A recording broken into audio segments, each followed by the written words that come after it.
नमस्ते बच्चों। मैं आज कुछ महत्वपूर्ण प्रश्नों को लेकर उन बच्चों के लिए आई हूँ जो टीटीटी और पीजीटी की तैयारी में लगे हैं। अगर अच्छा लगे तो कमेंट करके ज़रूर बताइए। मैं ये नहीं कहूँगी कि आप इसे लाइक और सब्सक्राइब करें, लेकिन अगर अच्छा लगे तो ज़रूर करें। ठीक है, तो मैं स्टार्ट करती हूँ आज की प्रश्नों को लेकर। ठीक है, पहला प्रश्न है, आचार्य शुक्ल ने भक्ति काल की समय सीमा क्या मानी है? तो पहला ऑप्शन है संवत 1050 से लेकर 1375। दूसरा है संवत 1375 से 1700। तीसरा है 1350 ईस्वी से 1650 ईस्वी। चौथा है इनमें से कोई नहीं।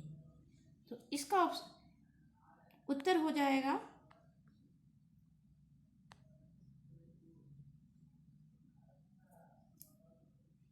संवत 1375 से लेकर 1700।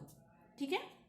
दूसरा है, डॉक्टर नगेंद्र ने भक्ति काल की समय सीमा क्या मानी है?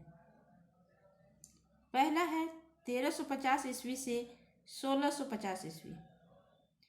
दूसरा है 1375 ईस्वी से 1700 ईस्वी। चौथा है तीसरा है 1400 ईस्वी से 1700 ईस्वी। चौथा है इनमें से कोई नहीं। तो इसका उत्तर हो जाएगा ए नंबर। ठीक है, 1350 ईस्वी से 1650 ईस्वी। अब आते हैं क्वेश्चन नंबर 3 में। ठीक है, तीसरा नंबर का क्वेश्चन है, आचार्य शुक्ल ने भक्ति आंदोलन के उदय का कौन सा प्रमुख कारण इनमें से माना है? पहला है ईसाई धर्म का प्रभाव। दूसरा है हिंदुओं की पराजित मनोवृत्ति। तीसरा है गीता का भक्ति योग। चौथा है इनमें से कोई नहीं। तो आचार्य शुक्ल ने क्या माना है?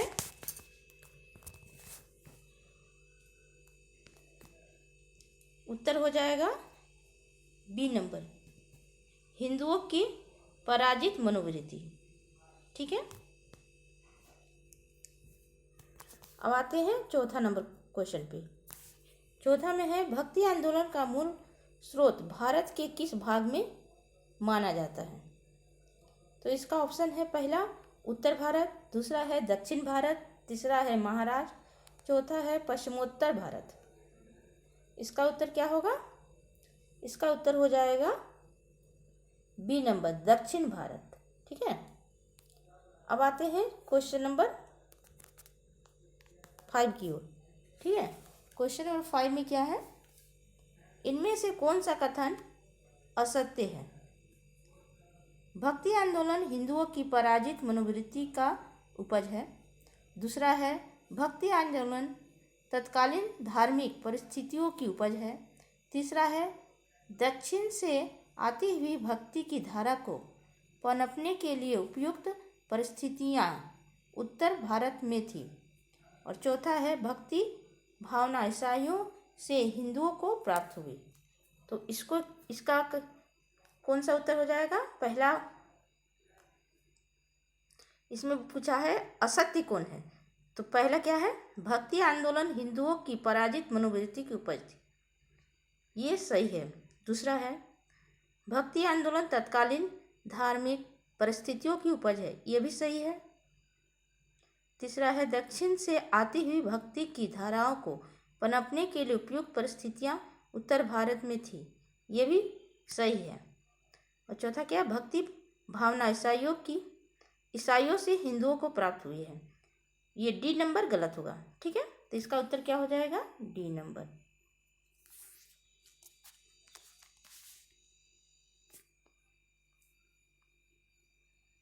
अब आते हैं क्वेश्चन नंबर 6 की ओर।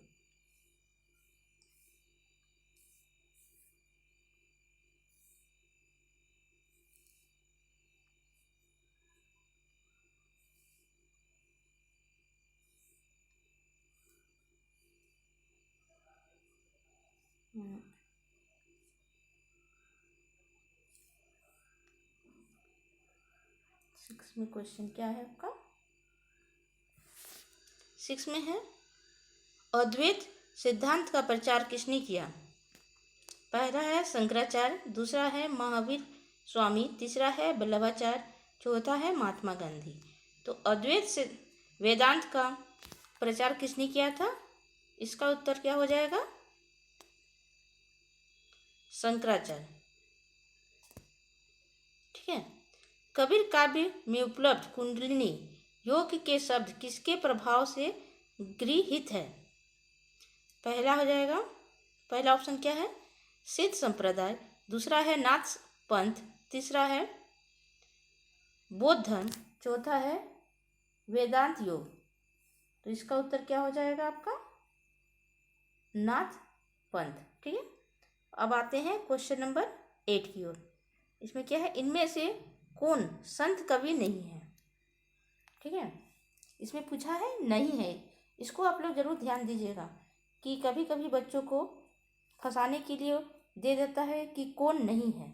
बच्चे क्या करते हैं, ये सोचते हैं कि लिखा हुआ है इनमें से कौन है, और वो एक को टिक लगा के चले आते हैं। जैसे कबीरदास, ठीक है, अधिकतर लोग क्या करते हैं, कबीरदास को लगा के चले आते हैं। लेकिन ये नहीं करना है, हम लोग को क्वेश्चन को बहुत अच्छी तरह से पढ़ना है। ठीक है। इनमें से कौन सा संत कवि नहीं है? ठीक है। पहला क्या है? कबीरदास, दूसरा है गुरु नानक, तीसरा है सुंदरदास और चौथा है ईश्वरदास। तो कबीर तो संत कवि हैं, गुरु नानक भी हैं, सुंदरदास भी हैं, तो कौन नहीं है इसमें? ईश्वरदास। ठीक है। तो इसका उत्तर क्या हो जाएगा? ईश्वरदास। अब आते हैं क्वेश्चन नंबर 9 की ओर। कबीर के गुरु का नाम क्या था? ठीक है। पहला क्या है? रैदास, दूसरा है रामानुजाचार्य, तीसरा है रामानंद, चौथा है संत प्रेमानंद। तो क्या उत्तर हो जाएगा? कबीर के गुरु का नाम, चलिए आप पहले बताइए। तो मीरा के गुरु का क्या नाम है? मीरा के गुरु का नाम आप बताइए। यस, मीरा के गुरु का नाम क्या है? रैदास। ठीक है। इसमें आप क्या पूछा जा रहा है? कबीर के गुरु का नाम। तो कबीर के गुरु का नाम क्या हो जाएगा? रामानंद। ठीक है। अब आते हैं क्वेश्चन नंबर 10 की ओर।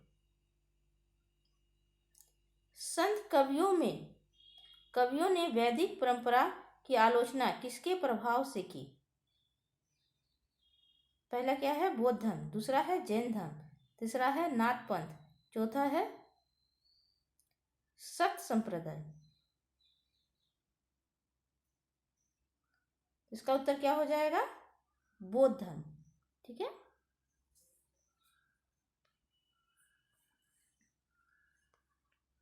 अब आते हैं क्वेश्चन नंबर 11। क्वेश्चन नंबर 11 में क्या है?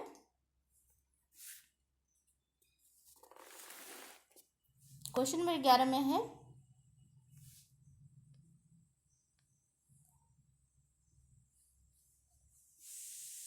कि कबीर का जन्म कब माना जाता है? कबीर का जन्म कब माना जाता है? बताइए।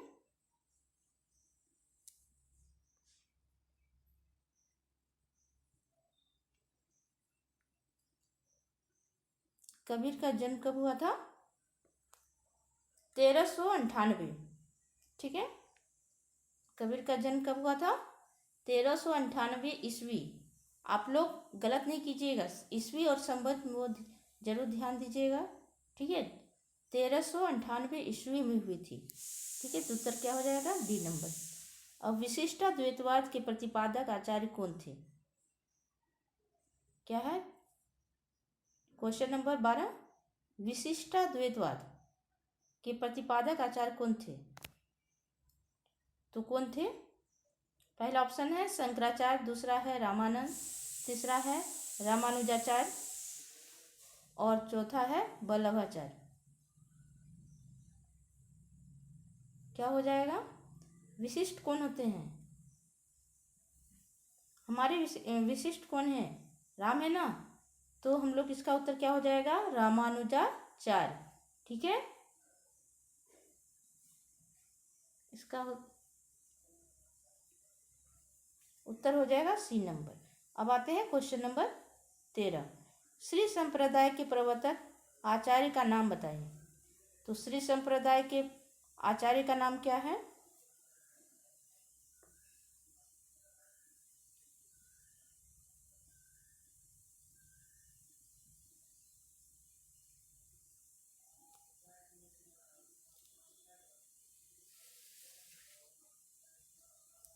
बताइए।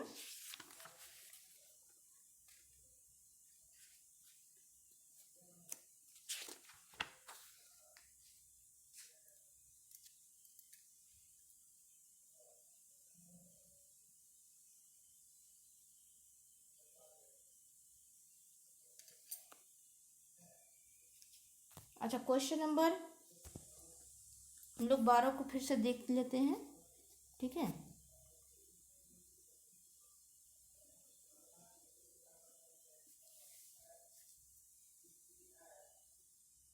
अच्छा सॉरी, श्री संप्रदाय के प्रवर्तक आचार्य कौन थे?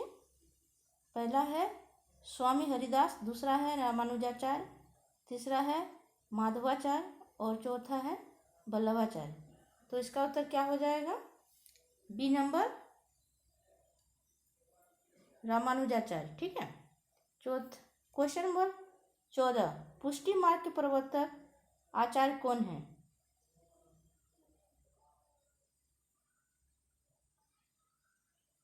पहला ऑप्शन है सूरदास, दूसरा है कुंभनदास, तीसरा है वल्लभाचार्य, चौथा है माधवाचार्य। तो इसका उत्तर क्या हो जाएगा? पुष्टि मार्ग के प्रवर्तक वल्लभाचार्य, ठीक है। अब आते हैं क्वेश्चन नंबर 15, सखी संप्रदाय के प्रवर्तक कौन थे?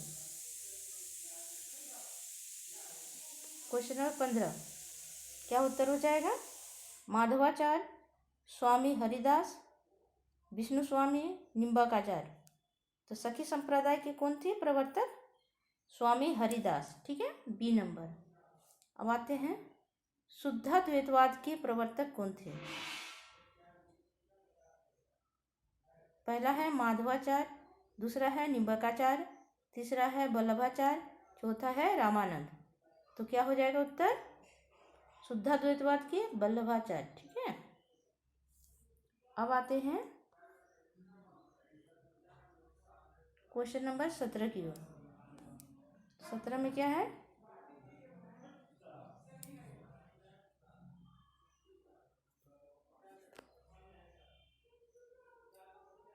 द्वैतवाद के प्रवर्तक आचार्य कौन थे? द्वैतवाद के प्रवर्तक आचार्य कौन थे? रामानुजाचार्य, माधवाचार्य, विष्णु स्वामी, रामानंद। इसका उत्तर क्या हो जाएगा? द्वैतवाद के प्रवर्तक थे माधवाचार्य, ठीक है, बी नंबर। अब आते हैं 18 नंबर क्वेश्चन में, नृसिंह को ईश्वर का प्रमुख अवतार मानने वाले आचार्य कौन थे? नृसिंह को ईश्वर का प्रमुख अवतार मानने वाले आचार्य कौन थे? पहला है रामानुजाचार्य, दूसरा है विष्णु स्वामी, तीसरा है निम्बाकाचार्य, चौथा है नामदेव। बताइए इसका उत्तर क्या हो जाएगा? इसका उत्तर हो जाएगा विष्णु स्वामी, ठीक है। अब आते हैं क्वेश्चन नंबर 19, द्वैताद्वैतवाद के प्रवर्तक आचार्य का क्या नाम है? ठीक है, द्वैताद्वैतवाद के प्रवर्तक आचार्य का नाम क्या है? विष्णु स्वामी, निम्बाकाचार्य, वल्लभाचार्य, माधवाचार्य। उत्तर क्या हो जाएगा? निम्बाकाचार्य, ठीक है, क्वेश्चन नंबर ये ऑप्शन बी, ठीक है। अब आते हैं क्वेश्चन नंबर 20 में, संत कवियों के दार्शनिक सिद्धांतों का मूल आधार क्या है? शुद्धाद्वैतवाद, अद्वैत वेदांत, नाथपंथ या बौद्ध संप्रदाय। संत कवियों का दार्शनिक सिद्धांत क्या है? अद्वैत सिद्धांत, ठीक है, अद्वैत वेदांत। अब आते हैं क्वेश्चन नंबर 21 में, इनमें से कौन सा शब्द संत काव्य से संबंधित नहीं है? कुंडलिनी योग, सहज समाधि, नाथ बिंदु, मारिफत। तो इसमें क्या हो जाएगा उत्तर? डी नंबर, मारिफत, ठीक है। अब आते हैं क्वेश्चन नंबर 22 की ओर।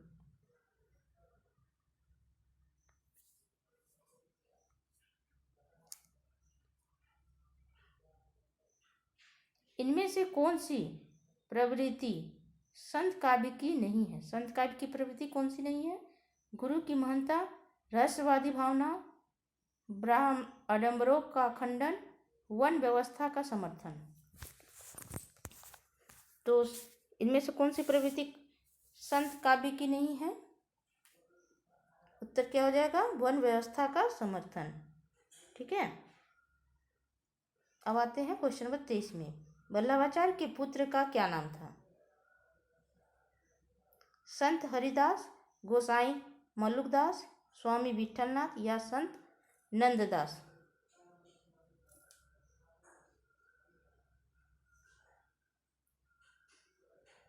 इसका उत्तर क्या हो जाएगा?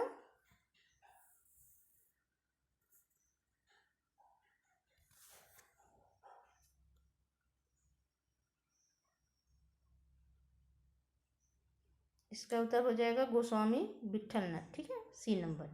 अब आते हैं बंगला भाषा में रचित राम कथा का नाम क्या है? ऑप्शन क्या है? कृतिवास रामायण। ठीक है, कृतिवास, हाँ इसमें आपका मिसप्रिंट है, कृतिवासी नहीं होगा, कृतिवास रामायण। ठीक है, अध्यात्म रामायण, रंग रामायण और भास्कर रामायण। तो उत्तर क्या हो जाएगा? कृतिवास रामायण। ठीक है, अब आते हैं 25 नंबर। तत्वदीप निबंध के लेखक कौन है? पहला है गोस्वामी विठलनाथ, वल्लभाचार्य, कृष्णदास और माधवाचार्य। उत्तर क्या हो जाएगा? तत्वदीप निबंध के लेखक कौन है? वल्लभाचार्य। ठीक है, अब आते हैं क्वेश्चन नंबर 26। बीजक में किस कवि की रचनाएं संकलित हैं?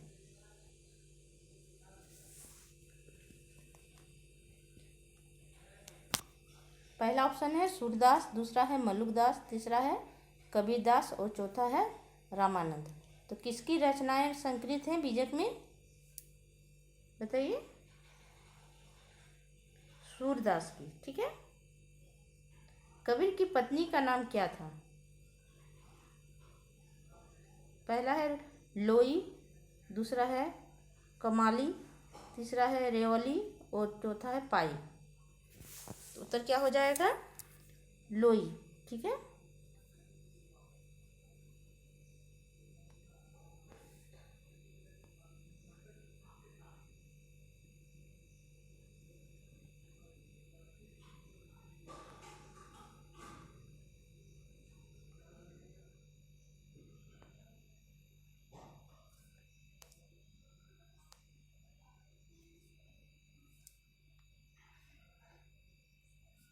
अब आते हैं क्वेश्चन नंबर 28 में। इनमें से रामानंद के शिष्य कौन नहीं है?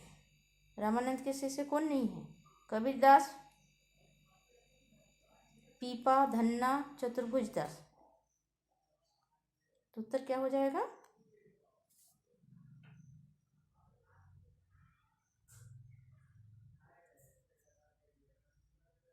उत्तर हो जाएगा चतुर्भुज दास। ठीक है, चतुर्भुज दास आप जानते हैं किनके शिष्य थे? ये विठलनाथ के शिष्य थे। ठीक है, रामानंद का समय इनमें से क्या है?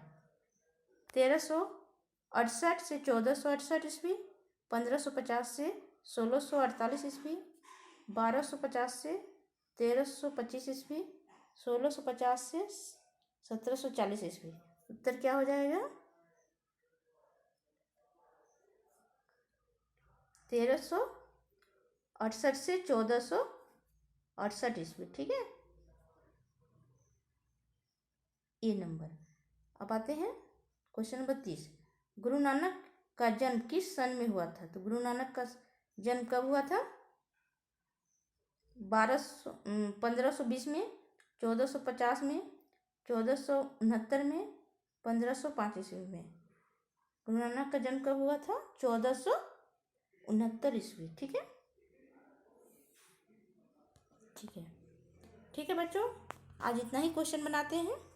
आगे की वीडियो में आप आगे का बताएंगे। ठीक है, ठीक है बच्चों, अगर आपको अच्छा लगे तो लाइक और सब्सक्राइब जरूर कीजिएगा। धन्यवाद।